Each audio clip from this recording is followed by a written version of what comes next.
In this video, I'm gonna teach you how to use SkySafari app. It's a very easy process, so make sure to follow along. In this video, I'm gonna be talking about how you can acquire the SkySafari app for Android or iOS and how to use the features that the app offers. First, I just want to make it very clear that because this is supposed to be a very quick and easy, approachable video, I won't be able to cover every single feature in depth. I simply want to give you a rundown on how you can acquire the app and start using it.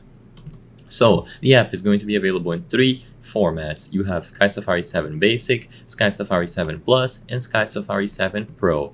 There is a different version for Android and iOS, so make sure that you go to the proper store, so either the Google Play Store or the iOS App Store. Inside, you will see the application, and you can browse through screenshots and see all of the features that are included in your version of the app. The Plus and the Pro version will include more advanced features, but of course the basic one should be enough, so you can still use the application if you want to get the cheapest option possible. Inside of the app, and to effectively use it, you will be able to see a real-time view of the night sky based on your location and time. Hold your device up to the sky and on the screen, and the on-screen chart will match what you see. Move the device around it to explore different parts of the sky. You can tap on any star, planet, constellation, or deep sky object on the screen to get detailed information about it.